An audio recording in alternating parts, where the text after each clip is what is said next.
Bonjour Monsieur Mbelou. Bonjour, monsieur Étienne Nandou. Ah voilà, bienvenue sur Congo One. Monsieur Mbelou, à propos du contingent de la force internationale neutre devant être déployé à l'est du pays, il y a actuellement deux thèses qui circulent. Certains parlent d'un déploiement le long de la frontière entre le Rwanda et la RDC, et d'autres parlent d'une force qui serait tampon entre les rebelles du M23 et l'armée congolaise. Selon vous, quel scénario serait crédible dans ce cas-ci? Aucune. Aucune. Euh, du moment que les deux pays agresseurs du nôtre ont été désignés, du moment que nous savons que c'est le Rwanda et l'Ouganda qui agressent le Congo comme chien de garde des multinationales et des grandes puissances en déliquescence, le problème n'est plus aujourd'hui de déployer une force neutre. Le problème, c'est de demander au Rwanda et à l'Ouganda d'arrêter leur aventure. Je dis cela en considérant les mesures symboliques qui ont été prises par certains pays occidentaux pour pouvoir suspendre leur aide bilatérale au Rwanda.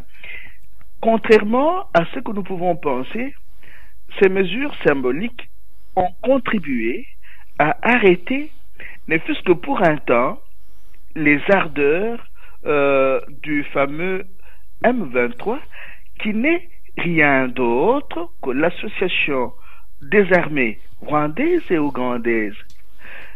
Chercher à déployer une force aux frontières du Rwanda et du Congo, c'est oublier que le Rwanda et l'Ouganda sont déjà à l'intérieur du Congo.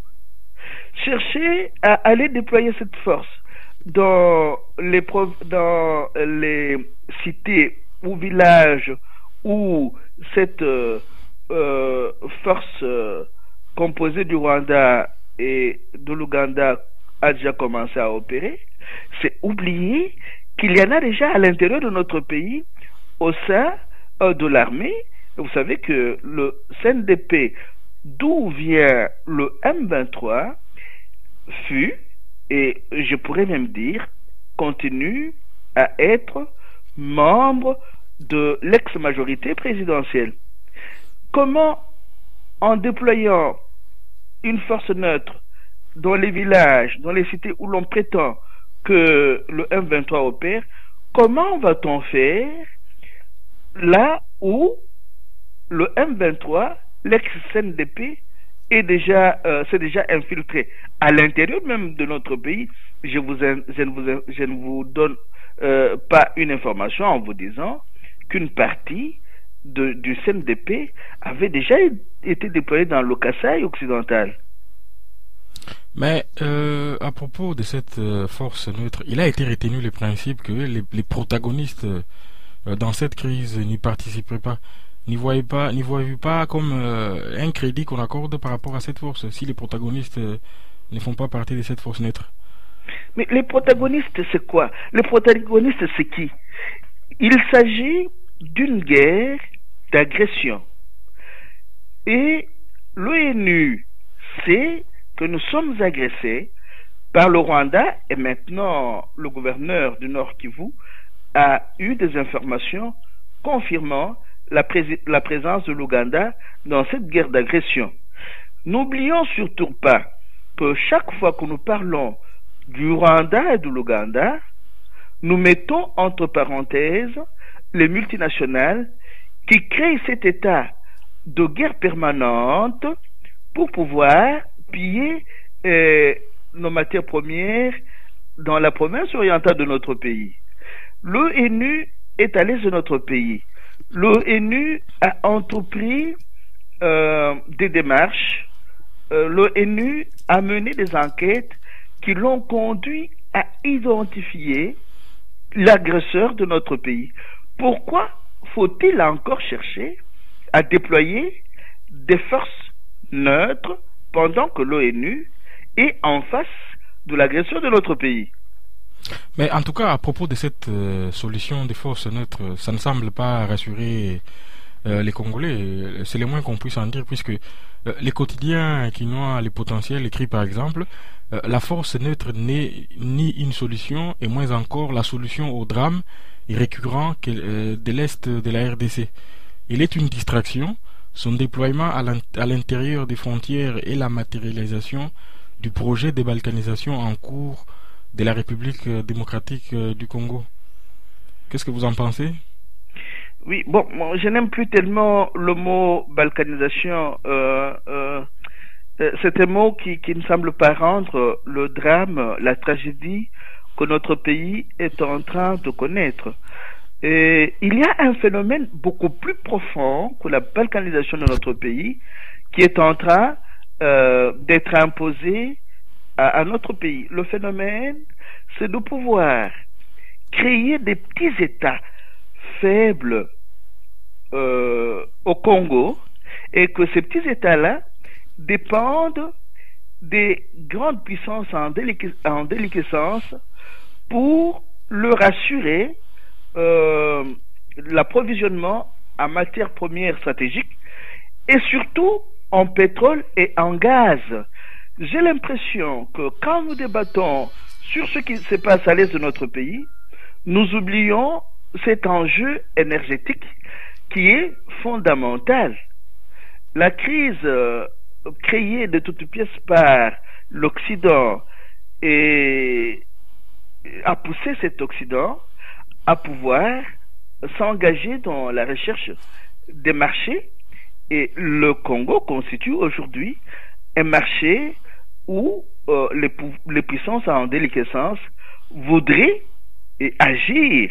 Donc il faut tout le temps avoir présent à l'esprit ces puissances en déliquescence ou ces puissances sur le déclin et leur envie permanente de pouvoir créer des marchés en émiettant les États faibles. Cela est très très important. Je le dis pour éviter que notre attention portée sur le Rwanda nous fasse perdre de vue cet enjeu énergétique qui est un enjeu essentiel pour l'avenir de l'Afrique et pour l'avenir des pays de la sous-région des Grands Lacs.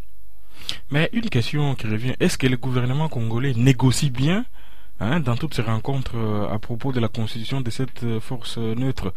Parce qu'une certaine opinion au Congo l'accuse d'être en position de faiblesse et de ne pas négocier correctement face au Rwanda. Qu'est-ce que vous en pensez?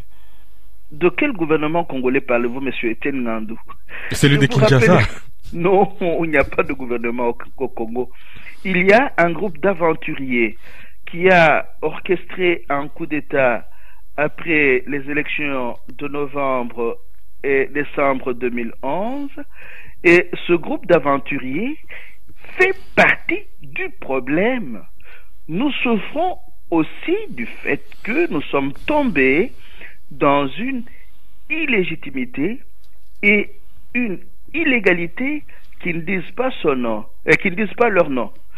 Regardez, le monsieur qui parle beaucoup dans la recherche de solutions à la guerre d'agression qui nous est imposée, c'est monsieur Lambert Mende. Mais monsieur Lambert Mende est un ex-membre, je ne sais pas s'il a déjà rompu toutes ses relations avec le RCD, est un ex-membre du RCD Goma. Or, regardez ce qui se passe. Le RCD Goma a donné naissance au CNDP, le CNDP a donné naissance au M23. Donc, c'est l'envers et la médaille de la question de l'agression du Congo. Et quand Mende dit officiellement qu'il a créé son parti politique, nous ne savons pas s'il ne continue pas à tirer les ficelles du RCD à travers le travail qu'il fait. Nous avons appris à ne plus croire en ces messieurs-là. Donc quand vous parlez du gouvernement de Kinshasa, n'oubliez pas que ces messieurs-là constituent un groupe d'aventuriers qui a orchestré un coup d'État contre notre pays, et ce que nous vivons actuellement participe des conséquences de ce coup d'État orchestré contre notre pays. En tout cas, cette semaine, un ancien compagnon de Laurent Désiré Kabila est monté au créneau en accusant les gouvernements congolais de trahison pour avoir pendant longtemps refusé la thèse d'agression, préférant parler des mutineries au sein des FARDC. Est-ce un coup de gueule sincère ou bien un chant de sirène d'un ex-cacique dont les seules motivations sont des préoccupations individuelles et carriéristes, comme l'a dit Lambert Mende que vous venez de citer tout à l'heure? Monsieur Étienne Ngandou, il y a une part de vérité dans ce que ce monsieur-là est en train de dire. Mais, le comble est que ce monsieur a participé de la mise en place du système qui constitue le problème pour les Congolais aujourd'hui. Rappelez-vous qu'après la mort de Mzee Laurent Désiré Kabila, Monsieur Mwenzen Kongolo doit avoir contribué au passage du fauteuil présidentiel à l'homme qui trône à la tête de notre pays aujourd'hui. Vous voyez, avoir participé à la mise sur pied d'un système de la mort et commencer à crier en prenant l'un ou l'autre point du dysfonctionnement de ce système, c'est jouer du théâtre et se moquer des Congolais.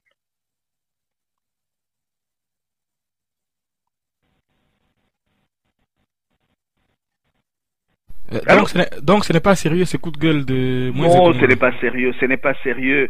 Bon, il est un fait que, et Moïse Kongolo, quand il dit que ce gouvernement-là a retiré la plainte qui avait été déposée à la Cour internationale de justice, même si M. Mende a cru que à la haie, il n'y a que la Cour pénale internationale, il a oublié, à tort ou à raison, qu'il y a aussi la Cour internationale de justice à la haie. Quand il dit cela, il dit la vérité. Mais regardez, une vérité tirée du fonctionnement de tout un système ne nous avance pas du tout. Ne nous avance pas du tout. Et ce monsieur-là qui demande qu'on puisse proposer un dialogue entre le conglomérat d'aventuriers qui a orchestré le coup d'État après les élections de novembre et décembre 2011 et le reste de notre peuple et le reste de ceux qu'ils appellent l'opposition. Cette démarche-là n'a pas de sens du tout parce que, et je le répète, ceux qui participent, qui ont orchestré ce coup d'État-là, participent de tout ce qui se passe à l'est de notre pays. Ils constituent eux aussi le problème pour les Congolais. Très bien. Didier Reynders, ministre belge des Affaires étrangères, entame une visite d'une semaine en RDC et au Rwanda pour, dit-il, écouter et non jouer les médiateurs. N'est-ce pas un peu provocateur que de tenir de tels propos au regard de l'énorme drame que vivent nos populations à l'est du pays? Monsieur Etienne Ngandou, moi j'ai une autre lecture de ce qui se passe entre notre pays et la Belgique. Je vous rappelle que la Belgique a passé plus de 300 jours sans gouvernement. Ce sont les partis politiques belges qui se sont concertés, qui ont organisé des rencontres avec entre eux. C'est le roi de Belge qui a interpellé les politiques belges pour qu'ils arrivent enfin à trouver une solution, qu'ils arrivent à un compromis qui permette à ce pays de pouvoir sortir de la crise où il était plongé.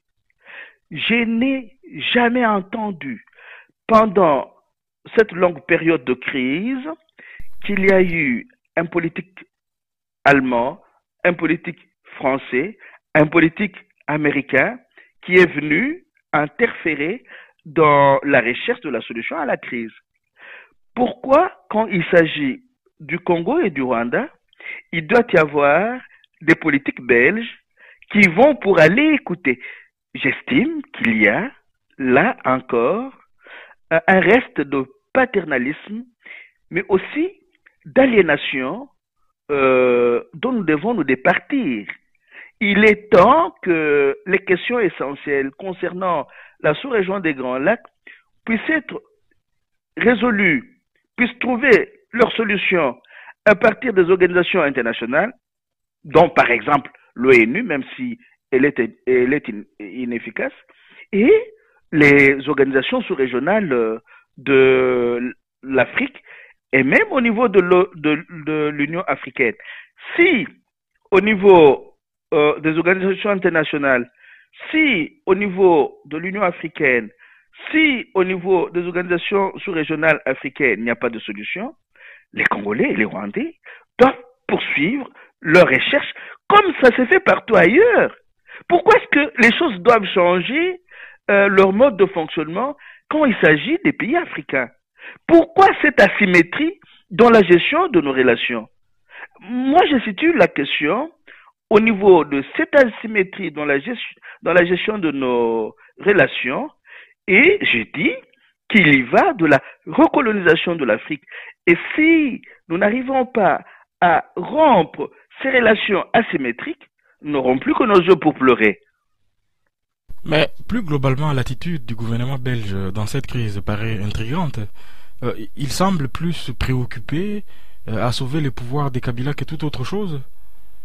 Mais monsieur Étienne Ngandou, vous savez, je lis régulièrement les revues de la presse que fait monsieur Guy Debouc, mais il y a par-ci par-là des petites vérités que ce monsieur-là nous communique et auxquelles nous ne faisons pas trop attention. Monsieur Guy Debouc, dans l'une de ses revues de presse congolaise, avoue que la Belgique n'est plus un pays aussi important dans la gestion des crises mondiales que nous le croyons. Il n'y a que nous, Congolais, qui croyons que la Belgique est encore forte, qu'elle peut faire quelque chose. Or, ceux qui gèrent, ceux qui sont derrière cette crise, ce n'est pas d'abord la Belgique, ce sont les États-Unis, c'est la Grande-Bretagne, c'est Israël. Le fait d'accorder trop d'importance à ce que fait la Belgique risque de ne pas nous aider à voir comment opèrent les acteurs pléniers dans cette crise. Est-ce parce que nous avons été une colonie belge que nous semblons attacher trop d'importance à ce que la Belgique fait? Je ne sais pas.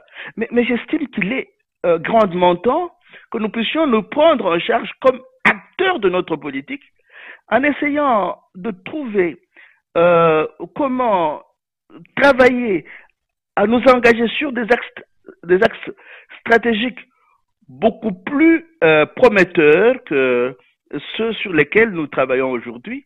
Et quand on parle de ces axes stratégiques-là, je ne vois pas la Belgique à interférer quelque part. Mais quand les gouvernements belges estiment que le fait que le Rwanda ait répondu au rapport des experts de l'ONU, la Belgique considère cela comme un signe positif. Hein, qu'est-ce que vous en pensez? Mais nous pouvons relativiser. C'est un point de vue. Pourquoi faisons-nous des montagnes, des points de vue de la Belgique? Nous pouvons relativiser ce point de vue-là. Nous avons des compatriotes qui échangent avec les fameux membres du M23.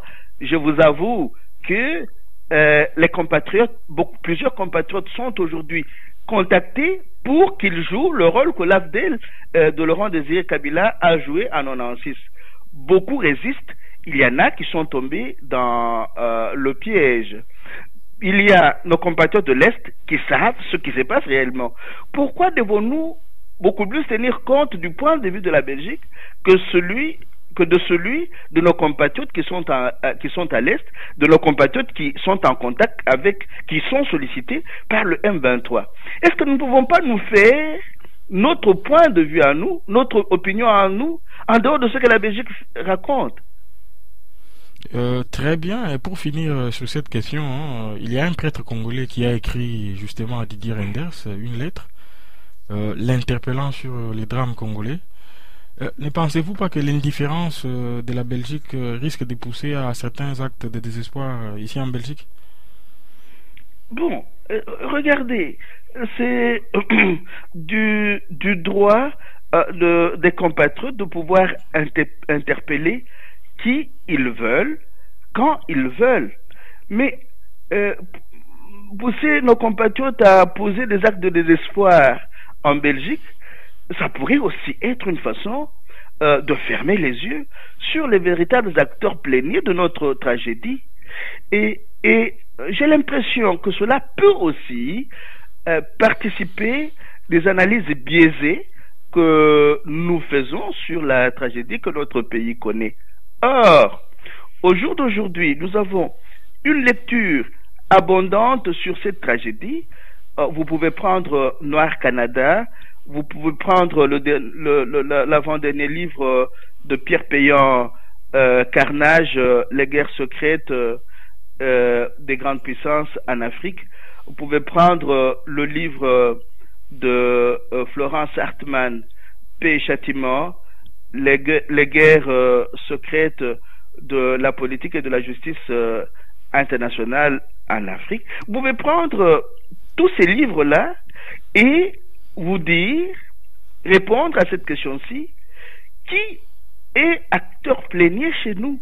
Mais si certains d'entre nous décident de pouvoir épuiser toutes leurs énergies en s'acharnant sur la Belgique, c'est de leur droit. Un mot sur l'opposition congolaise, qui, après avoir décliné l'invitation de Matata Mponyo, demande maintenant à rencontrer Joseph Kabila.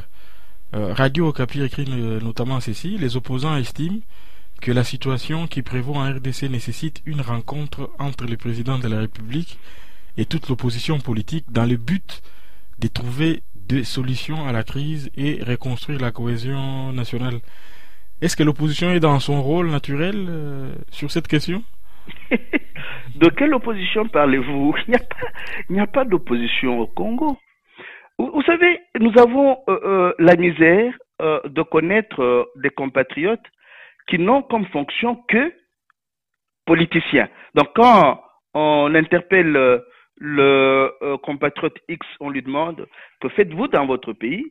Il répond: je suis politicien. Et ces messieurs-là, après avoir passé un long temps sans la manne qui tombe de la table de la petite bourgeoisie esclavagisante, ils sont à court d'argent, ils sont à court de moyens. Ils veulent en avoir. Alors, c'est là qu'ils vous disent qu'il y a un moyen de pouvoir résoudre la crise en se mettant autour d'une même table avec un monsieur qu'on a vu danser à Kampala. On a vu ce monsieur-là et nous l'avons dit dans notre dernière émission. Il était hilar, il était aux anges à côté de Museveni, à côté de Kagame. Donc, on voudrait faire de ce cheval de Troie de Kagame le monsieur qui va contribuer à résoudre le problème de la tragédie congolaise. J'estime que cette fameuse opposition, qui n'en est pas une, se moque des Congolais. Donc, ce sont des gens à court d'argent. Ils sont en train de voir comment se repositionner, rentrer dans un gouvernement d'union nationale pour pouvoir se faire un peu de sous. Mais ce n'est pas une opposition. Si nous avions une opposition et de véritables forces de changement, ces forces de changement se seraient mises maintenant à pouvoir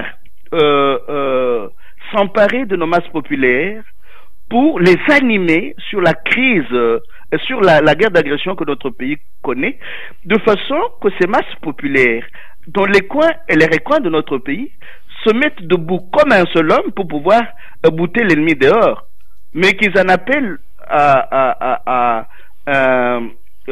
pyromane pour qu'il devienne un pompier. Je m'en moque, je dis, ils sont à court de moyens, ils sont en train de se chercher un peu de sous, et effectivement, ils se moquent des Congolais.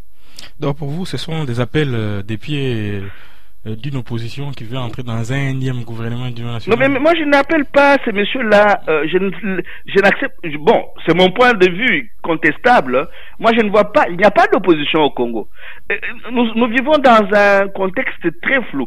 Monsieur Etienne Ngandou, est-ce que vous savez qu'au Congo, nous avons d'une part un parlement bidon, une assemblée nationale bidon, et un Sénat datant des élections de 2006.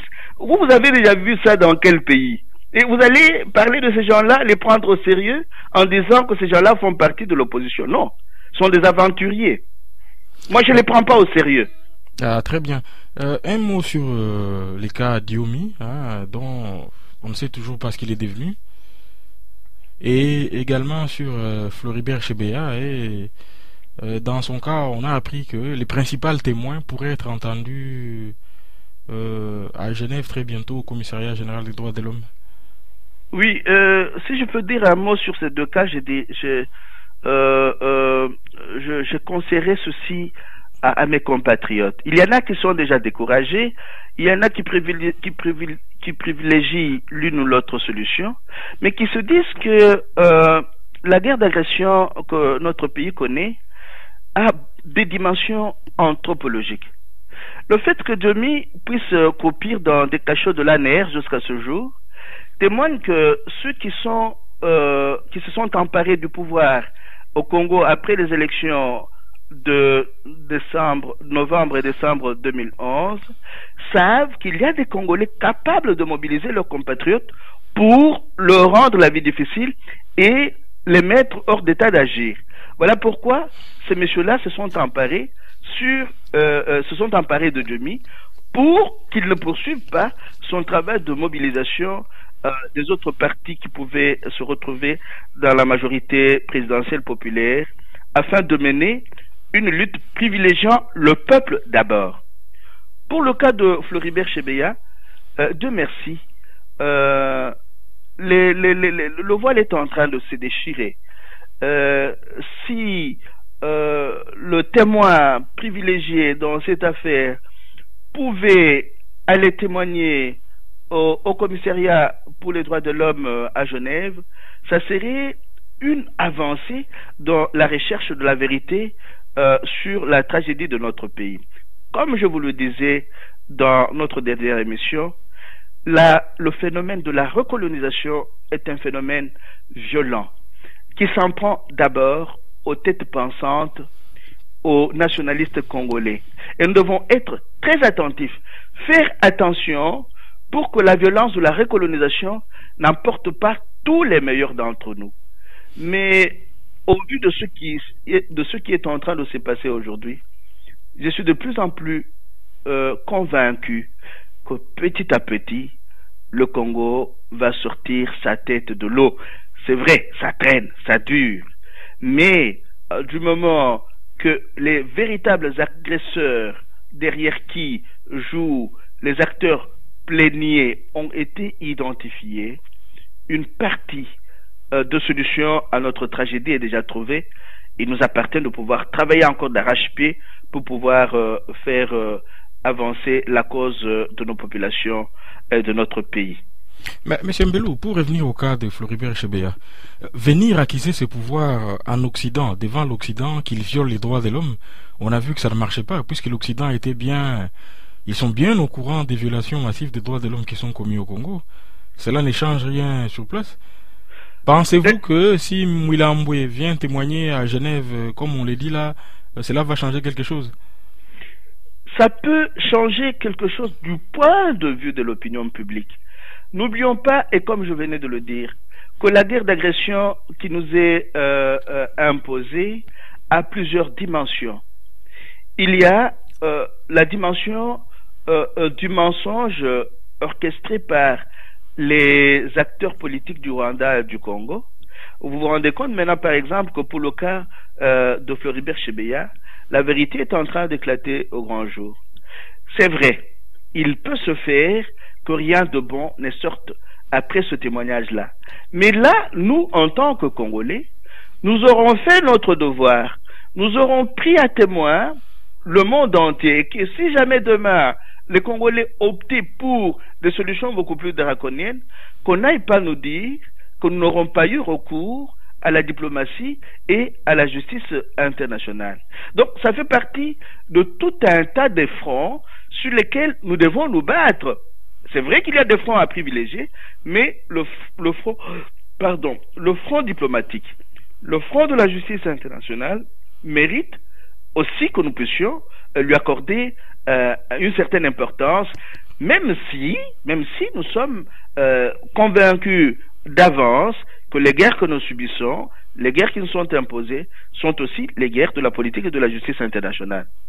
Ah voilà, très bien. Merci beaucoup, M. Mbelou, et à la semaine prochaine. Merci bien, M. Etienne Ngandou, et à la semaine prochaine.